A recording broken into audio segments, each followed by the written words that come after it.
Alright, so as we saw in the previous video, we've basically got this concept that we can have a negative exponent. And what a negative exponent means is that anytime we have a number with a negative exponent, it's equal to its reciprocal with that same exponent being positive. Basically, I like to think of it as the flipped version of itself. So here is our algebraic definition. X to the power of negative n is the same thing as 1 over x to the positive n. Alright, so let's apply it to a few problems here and see what we get. So let's say I gave you this problem, 3 to the negative 2. Now, the mistake answer would be here, negative 9. And the one thing the hardest to keep straight is how negative numbers are totally different from negative exponents. So in this case, we have a positive number with a negative exponent. So what this is telling us is just like up here with our definition is we want to take the reciprocal. Now in this case, the reciprocal of 3 is 1 over 3, or 1/3, and then it has the same exponent as the original problem, except it's a positive 2.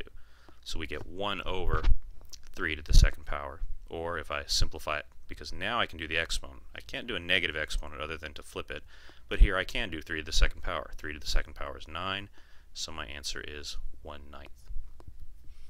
Okay, let's try another one. Let's try one with variables. Same concept. We have g to a negative exponent, in this case 4. So it's basically telling us it's the reciprocal or flipped version of the original, where the exponent now becomes positive. So we get 1 over g to the 4th, and since we don't know what g is, we're just going to leave it alone. Alright, third example. Now, this goes back to one of the previous videos. Don't forget to think about this as two different pieces. The only thing that negative 7 applies to in this problem is n. The 2 is separate, so you almost want to think of it like this. 2 times n to the negative 7th, in which case what we do is we leave the 2 alone, but then n to the negative 2nd, we're going to make it 1 over, or I'm sorry, n to the negative 7th, we're going to make it 1 over n to the positive 7. And let's make the 2 into a fraction, 2 over 1. If we multiply across and put it all back together again, the 2 basically just stays where it was. It never moved. But on the bottom here we get n to the 7th. So notice how what happened here was, again, we sort of get the flipped version, that this part of the problem flipped down here and the 2 stayed up top where it was. Alright, let's try a few more. Negative 5 m to the negative 2. Now once again, don't go so fast that you get things confused. A negative number, negative 5, is completely different from an exponent of negative 2. In fact, once again, just like the problem above it, let's just split it up. Let's make this negative 5 times m to the negative 2. Negative 5, we can't do anything with it, so I'm just going to recopy it as negative 5. But m to the negative 2nd, the negative exponent, is telling me to flip it to its reciprocal and make it a positive exponent, 1 over m to the 2nd. And then just to clean things up, let's put it back together again. If I make negative 5 over 1, and multiply across the numerator and denominator, I get negative 5 over m to the 2nd. Okay, 2 more. Let's take a look at this one. Now, think about reciprocals. Here, we've got something that is already basically looks like a flipped problem. So what we're going to do here is basically flip it back. So once again, I'm going to look at this in pieces. I've got 1, and I've got 4 on the bottom here, and then I've got a k to the negative 2nd. Well, the 1 and the 4 I don't do anything with, so I'm just going to leave those alone. In fact, I'll just write it as 1/4. But then k to the negative 2nd, that has a negative exponent, and just like our definition says, a number with a negative exponent is equal to its reciprocal with a positive exponent. Well, think about what you know about reciprocals.